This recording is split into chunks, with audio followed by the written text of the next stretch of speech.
ভাষা চর্চা চ্যানেলের পক্ষ থেকে আজকের আলোচনার বিষয় সিম্বল অফ ভাওয়েলস বা কার চিহ্ন কিভাবে গঠিত হচ্ছে ও তার ব্যবহার।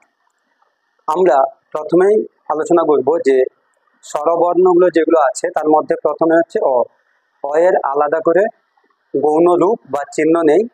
অ ছাড়া বাকি স্বরবর্ণ ব্যঞ্জন বর্ণের সঙ্গে যুক্ত হলে কার বা চিহ্ন বা সংক্ষিপ্ত রূপে যেভাবে যুক্ত হয় তা আমরা আজকে ভিডিওতে আলোচনা করার চেষ্টা করব। দেখো বন্ধুরা, আজকে আমরা যেটা আলোচনা করবো সেটা আমি বাম পাশে লিখেছি, ইংরেজিতে লিখেছি সিম্বল অফ ভাওয়েলস বা কার চিহ্ন কিভাবে গঠিত হয় ও তার ব্যবহার।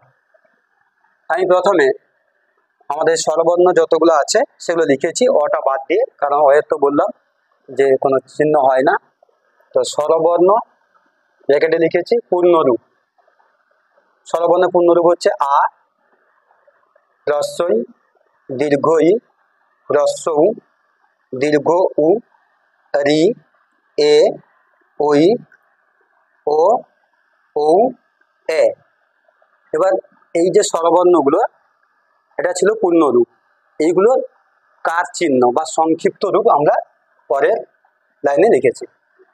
আয়ের চিহ্ন হচ্ছে এই আকার, হ্রস্বের হচ্ছে হ্রস্বইকার, দীর্ঘ ইয়ের দীর্ঘইকার, হ্রস্ব উয়ের হ্রস্বউকার, দীর্ঘ উয়ের দীর্ঘউকার, রিয়ের রিকার, এর চিহ্ন হচ্ছে একার, এটা সংক্ষিপ্ত রূপ বা চিহ্ন।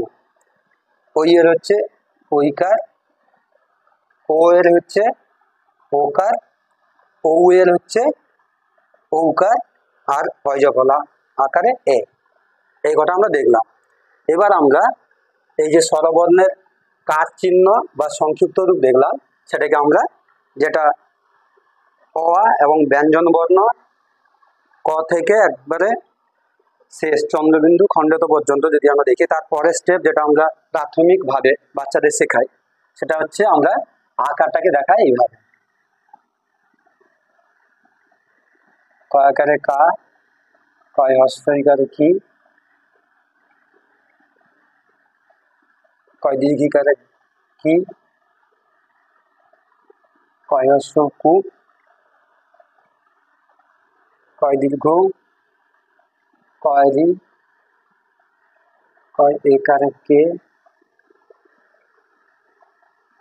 কই ওইকারে কই,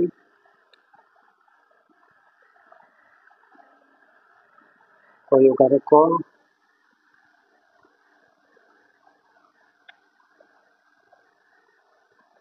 এবার আমরা কি করেছি না, এই আকার দিয়ে একটা প্রয়োগ দেখিয়েছি, প্রত্যেকটা কার বা চিহ্নের এক একটা করে উদাহরণ দিয়ে দেখিয়েছি।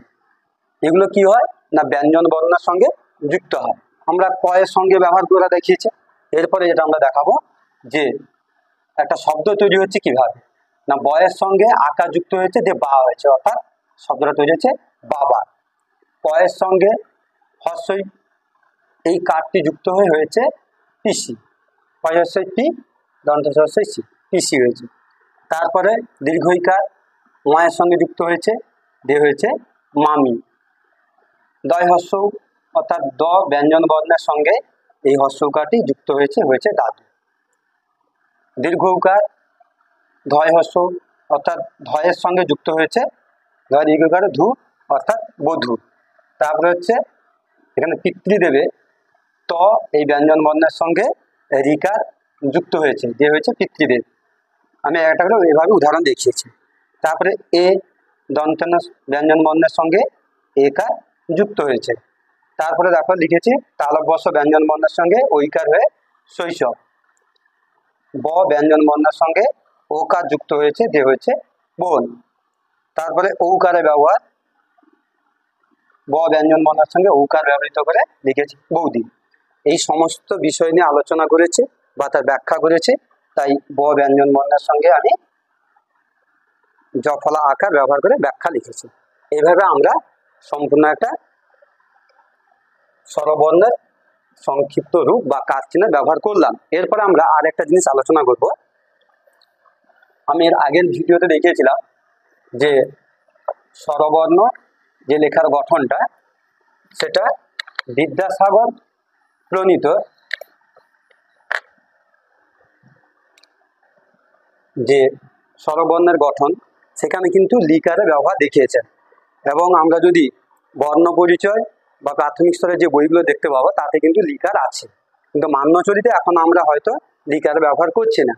সেটা এইভাবে গঠনটা হবে। আমি আরেকবার দেখিয়ে দিচ্ছি।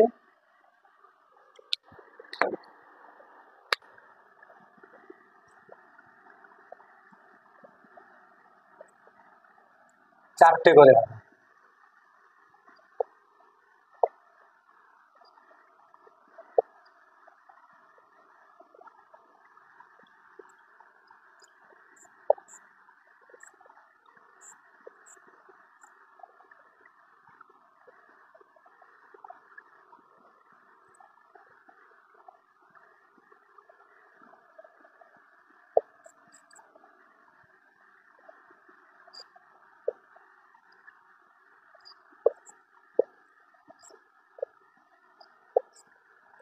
এভাবে হতে পারে, অর্থাৎ 12টি, যেটা বিদ্যাসাগর প্রণীত যে বিজ্ঞানসম্মত উপায়ে তিনি যে স্বরবর্ণের গঠন তৈরি করেছেন তাতে এইভাবে হয়। আর আমি আগের ভিডিওতে দেখিয়েছিলাম 6টা আর 5টা। প্রথমটা 6 ছিল, অর্থাৎ আমি এইভাবে লিখেছিলাম।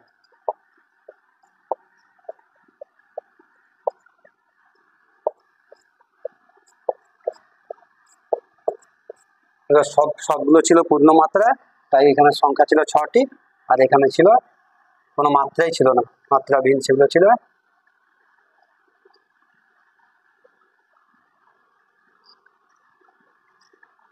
লিকাটা ব্যবহার তো সেখানে আমি দেখাইনি আগের ভিডিওতে।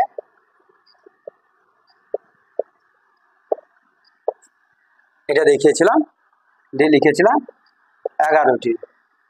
কিন্তু আজকে আমরা বিদ্যাসাগর প্রণীত, যেহেতু বিদ্যাসাগরের পরে তো আর এটাকে আর কেউ সেভাবে বিজ্ঞানসম্মতভাবে যুক্তি দিতে দেখাননি, তাই আমরা এইটাকে গ্রহণ করব।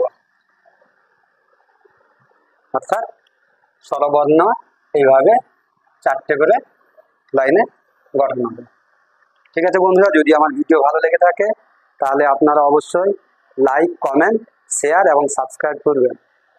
নমস্কার।